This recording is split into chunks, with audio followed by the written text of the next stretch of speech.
Welcome to the presentation of examples of integration by substitution method. In this lecture, we solve some examples by using substitution method. First example is integral I is equal to integration of log x bracket raised to n upon x into dx. Now, we will solve this example by using substitution method.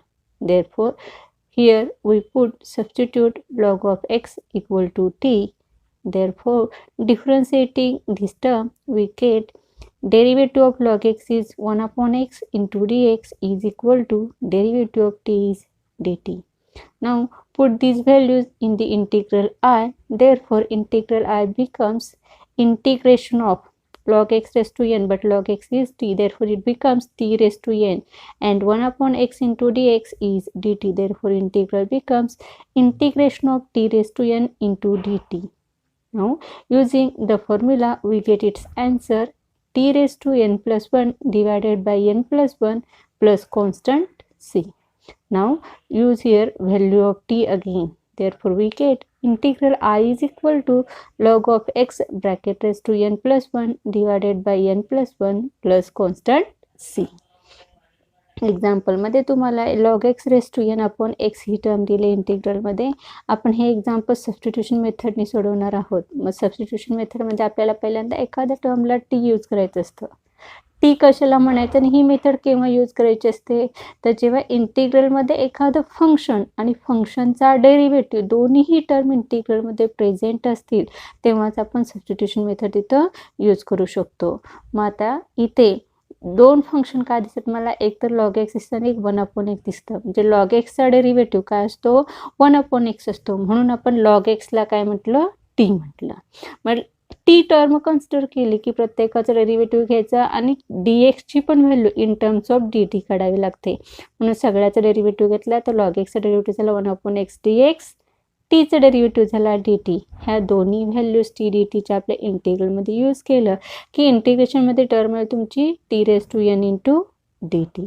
मी त्या x raise to एनचा जो formula आहे तो formula use केला.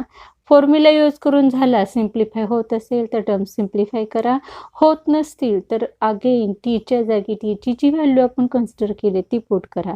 आपण T म्हणजेच काय consider केलेलं आहे, लॉग एक्स, म्हणून जिथं जिथं टी येईल तिथं तिथं तुम्ही काय करा, टीची व्हॅल्यू ठेवा, म्हणजे तुमचं सोल्युशन हे कंप्लीट होईल. Second example is integral I is equal to integration of sin inverse x bracket raised to 3/2 into dx divided by square root of 1 minus x square into dx.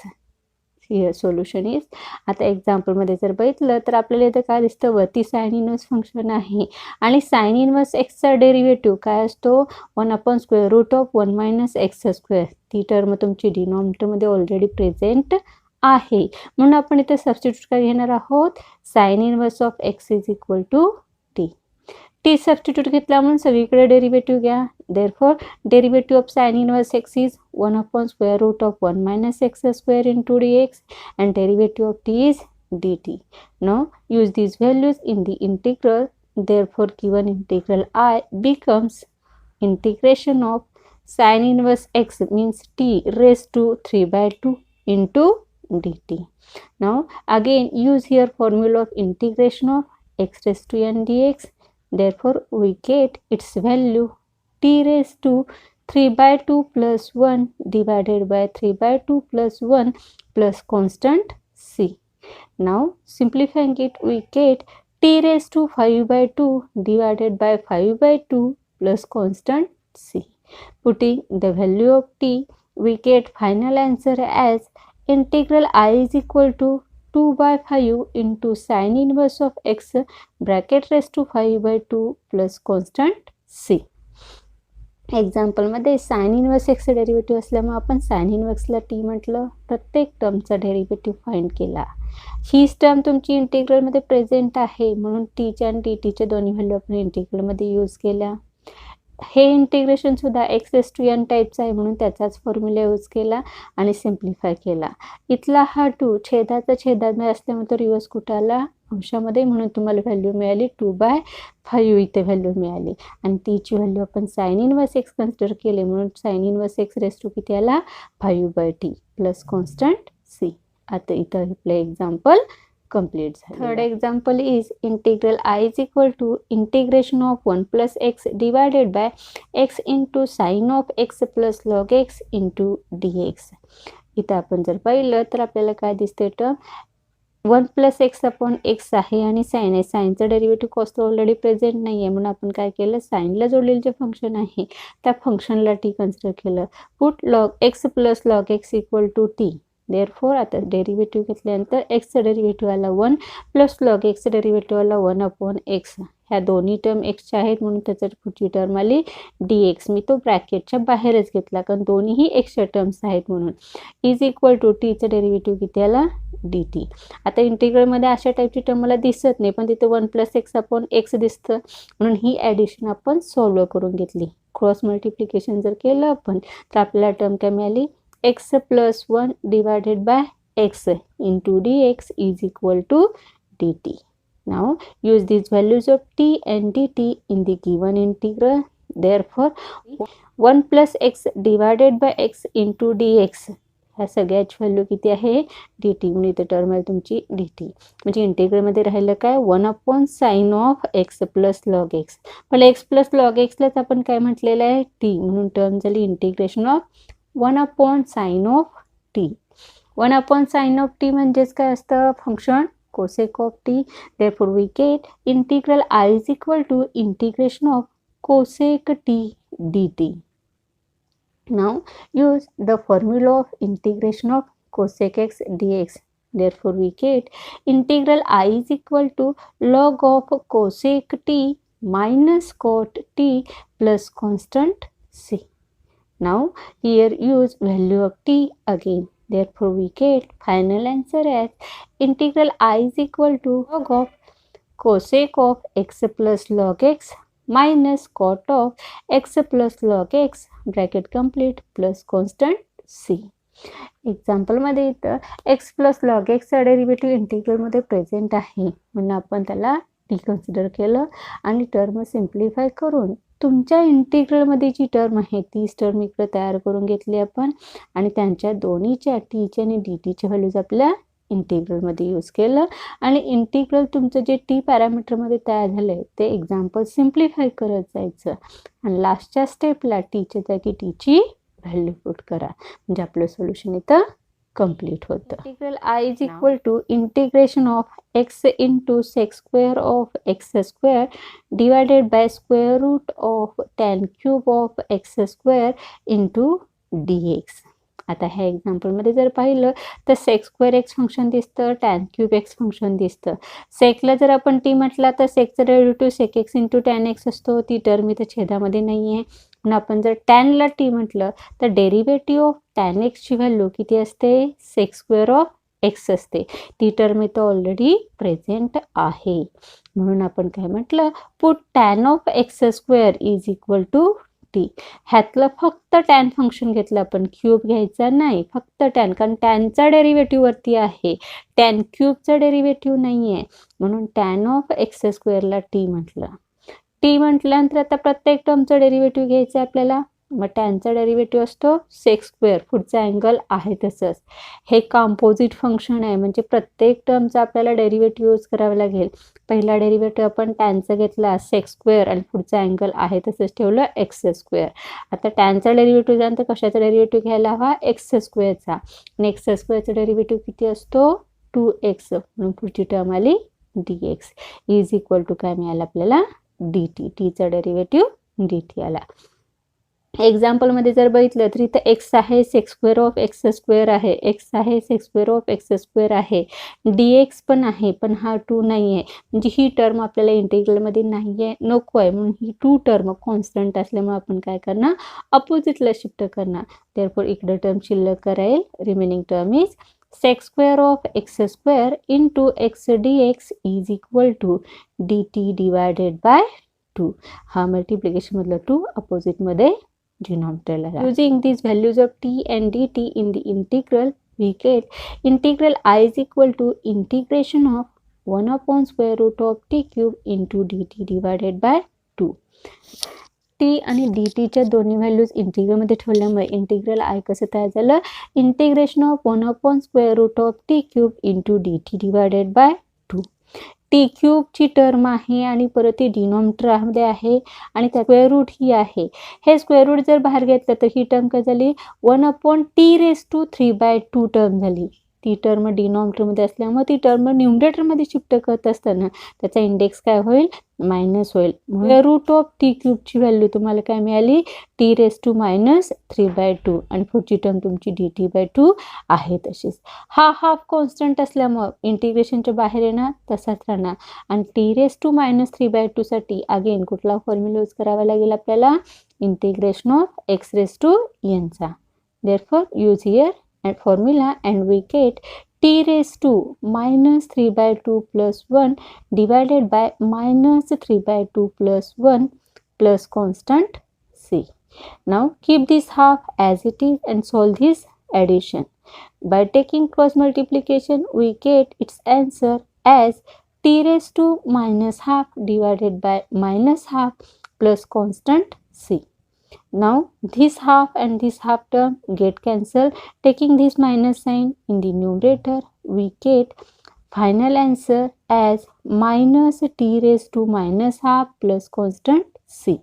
Now shift this t raised to minus half in the denominator, therefore it becomes t raised to plus half and put its value. Therefore we get integral I is equal to minus 1 upon square root of tan of x square plus constant c. म्हणजे इथं काय केलं आपण, पहिल्यांदा tan of x स्क्वेअरला T म्हटला, टॅनचा derivative काढला. Composite function असल्यामुळे टॅनचा derivative नंतर एक्स स्क्वेअरचा डेरिव्हेटिव्ह घेतला आणि टीचा डेरिव्हेटिव्ह घेतला. ही 2 टर्म कॉन्स्टंट इंटिग्रलमध्ये नसल्यामुळे आपण अपोजिटली शिफ्ट केलं, देअरफॉर त्याची व्हॅल्यू झाली dt/2. त्या दोन्ही व्हॅल्यूज टी डीटीच्या आपण इंटिग्रलमध्ये यूज केल्या की इंटिग्रल तुमचं इंटिग्रल आय मिळालं 1 upon square root of t cube into dt divided by 2 मिळालं. त्याच्यामध्ये वर्गमुळातला टी क्यूब म्हणजे टी रेस टू किती झाला, 3/2 झाला. ती छेदातली टर्म अंशामध्ये येत असताना प्लस 3/2 ची काय होणार, मायनस 3/2 आणि dt/2 आहे तसंच ठेवला. हा छेदातला 2 कॉन्स्टंट असल्यामुळे इंटिग्रेशनच्या बाहेर येणार आणि हाफ तसाच राहणार आणि इतर टर्ममध्ये तुमची काय राहिली, फक्त टी रेस टू मायनस 3/2 म्हणून तिथं एक्स रेस टू यांचा फॉर्म्युला यूज केला. मग टर्म मिळाल तुम्हाला t raise to minus 3/2 plus 1 divided by minus 3/2 plus 1 plus constant C.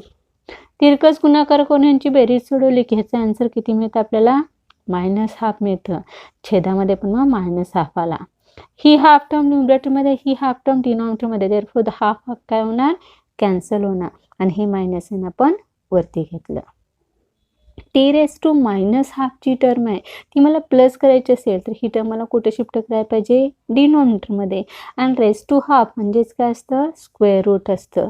म्हणून ती टर्म काय होणार तुमची माता इथं minus 1 upon square root of t plus constant c value मिळाली. Put value of t, therefore we get final answer as integral I is equal to minus 1 upon square root of tan of x square plus constant c. आणि इथं आपलं हे solution complete झालेलं आहे. Integral I is equal to integration of e raise to 3x divided by e raise to 3x plus 1 into dx. पूर्ण डिनॉमिनेटरमधल्या सगळ्या टर्मला काय consider केलं, टी कन्सिडर केलं. इथे सुद्धा आता डेरिव्हेटिव्ह घेत असताना हेही कंपोजिट फंक्शन आहे म्हणून ई रेस टू एक्सचा फॉर्म्युला यूज केला. तर ई रेस टू 3xचा डेरिव्हेटिव्ह पहिल्यांदा किती मिळाला, ई रेस टू 3x. नंतर डेरिव्हेटिव्ह कशाचा घेतला आपण, 3xचा. 3xचा डेरिव्हेटिव्ह किती आला, 3 आला.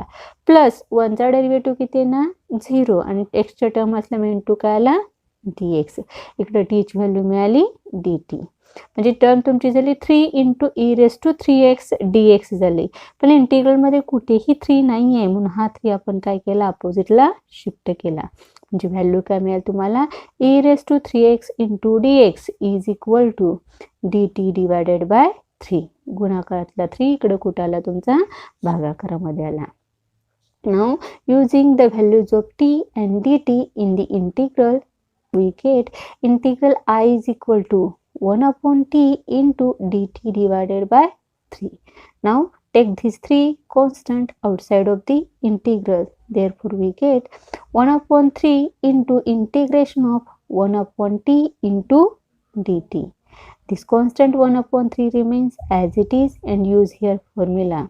We know that integration of 1 upon x dx is log x. Therefore, integration of 1 upon t dt is log of t plus constant c.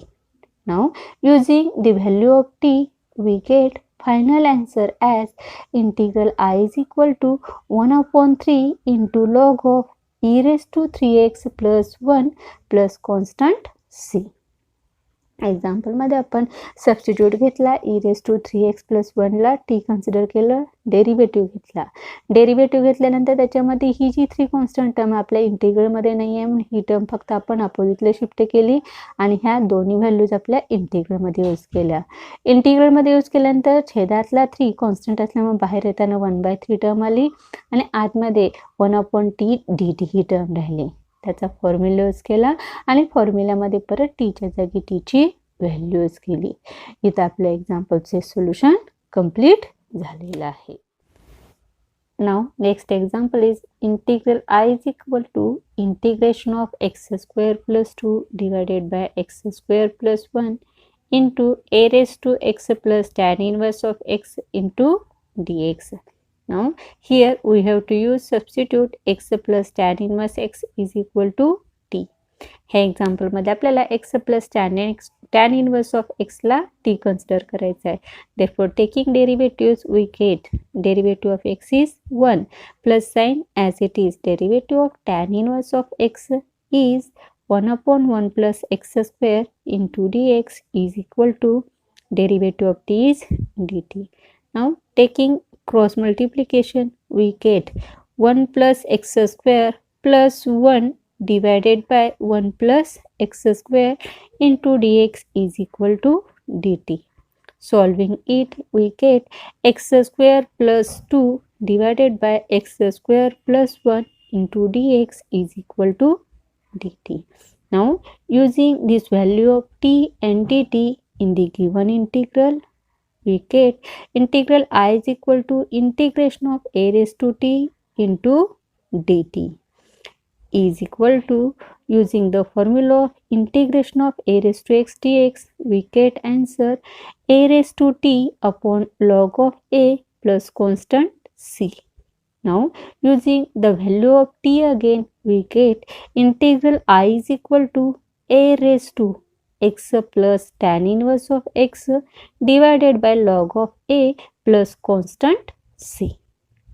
Example मध्ये आपण x plus tan inverse एक्सला t consider केला. डेरिव्हेटिव्हची value काढताना एक्सचं derivative 1 आला आणि tan inverse एक्सचं derivative 1 upon 1 plus x square आलं into dx is equal to dt मिळालं. पण अशा टाईपची टर्म इंटिग्रलमध्ये प्रेझेंट नाही आहे म्हणून आपण ॲडिशन सॉल्व्ह केलं तिरकस गुणाकार करून. तर टर्म तुमची काय झाली x स्क्वेअर प्लस 1 plus 1 म्हणजेच 2 divided by x square plus 1. इंटिग्रलमध्ये एक्स स्क्वेअरची टर्म पहिल्यांदा म्हणून इथंही आपण एक्स स्क्वेअरची टर्म पहिल्यांदा घेतली. आता ह्या टी आणि डी टीचे व्हॅल्यू जर आपण इंटिग्रेशनमध्ये यूज केलं तर तुमचं इंटिग्रल कोणतं होतं a raise to t into d t आणि ए रेस टू एक्सचा फॉर्म्युला यूज केला इंटिग्रेशनमधला तर ह्याचा आन्सर मिळतं आपल्याला a raise to t upon log of a plus constant c. आता फक्त टीच्या जागी टीची व्हॅल्यू ठेवली की इंटिग्रलची व्हॅल्यू काय मिळते आपल्याला I is equal to a raise to x plus tan inverse of x divided by log of a plus constant c. इथं आपल्या एक्झाम्पलचं solution complete. Now the next example is integral I is equal to integration of e raised to x into log of sin of e raised to x divided by tan of e raised to x into dx. Use here substitute log of sin of e raised to x is equal to t. इथं आपल्याला log of sin of e raised to x ला t consider करावं लागतं. हे सगळं एक composite function आहे म्हणजे डेरिव्हेटिव्ह घेत असताना प्रत्येक फंक्शनचा डेरिव्हेटिव्ह तिथे यायलाच हवा. पहिला डेरिव्हेटिव्ह आपण लॉगचा घेतला, त्याचा आन्सर मिळालं 1/sin e⁻x.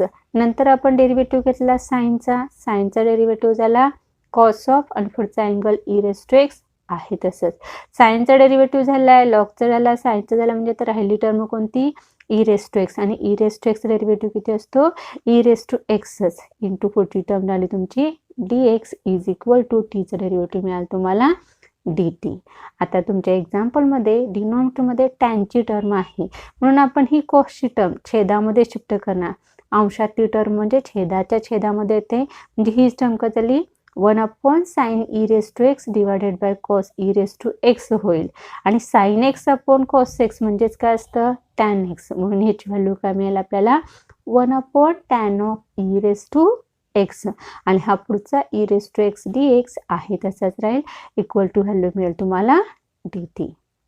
आता ह्या सगळ्या व्हॅल्यूज इंटिग्रलमध्ये यूज केल्या तर e⁻x divided by tan of e⁻x into dx ह्या सगळ्या टर्मची व्हॅल्यू किती आहे dt. जी राहिली टर्म तुमची कुठली आता फक्त लॉग ऑफ साइन e⁻x ची, पण त्या टर्मलाही आपण काय म्हटलंय टी, म्हणजे ही टर्म काय झाली तुमची integration of T into dt. t⁻ काहीच नाही म्हणजे किती असतं 1 असतं, म्हणजे इंटिग्रेशन ऑफ टी ची व्हॅल्यू आपल्याला किती मिळणार t² divided by 2 plus constant c मिळाला. Now use the value of t, therefore we get integral I is equal to log of sin of e⁻x bracket square divided by 2 plus constant c. इथं आपलं हे एक्झाम्पलचं solution complete झालेलं आहे. आज आपण इंटिग्रेशनमधली substitution method use करून examples कसे solve करायचे असतात हे पाहिलेलं आहे. आपण याच्यामध्ये काय सांगितलं तुम्हाला, जेव्हा इंटिग्रलमध्ये एखादं फंक्शन आणि फंक्शनचा डेरिव्हेटिव्ह दोन्हीही प्रेझेंट असतात तेव्हाच आपण तिथं काय करतो सबस्टिट्यूशन मेथड यूज करतो. सबस्टिट्यूशन मेथड यूज करत असताना ज्या फंक्शनचा डेरिव्हेटिव्ह इंटिग्रलमध्ये प्रेझेंट आहे त्याच फंक्शनला आपण काय म्हणतो टी म्हणतो. नंतर प्रत्येक टर्मचा डेरिव्हेटिव्ह घेऊन dt ची व्हॅल्यू फाइंड करा. टी आणि dt दोघांच्याही व्हॅल्यू आपल्या इंटिग्रल आय मध्ये यूज करा आणि इंटिग्रल आय तुमचं सॉल्व करा. इंटिग्रल आयचं फॉर्म्युला यूज करून सोल्युशन काढलं की लास्ट स्टेपला सोल्युशनमध्ये परत टीच्या जागी टीची व्हॅल्यू न विसरता घालायची, कारण एक्झाम्पल जे दिले आपल्याला ते एक्स पॅरामीटरमध्ये दिलेलं आहे, म्हणून त्याचं सोल्युशन ही फायनल आन्सर ही नेहमी एक्स पॅरामीटरमध्येच लागतं. जर तुमची शेवटची स्टेप चुकून लिहायची राहिली म्हणजे टीच्या जागी तुम्ही टीची व्हॅल्यू घातली नाही तर तुमचा शेवटचा 1 मार्क कट होतो. त्याच्यामुळे नेहमी सबस्टिट्यूशन मेथड यूज केली की टीच्या जागी परत टीची काय करायची आपल्याला व्हॅल्यू पुट करायची आहे. आजच्या लेक्चरला आपण एवढेच एक्झाम्पल्स पाहूयात, राहिलेले एक्झाम्पल्स नेक्स्ट लेक्चरला पाहूयात. आज आपण थांबूयात. थँक्यू.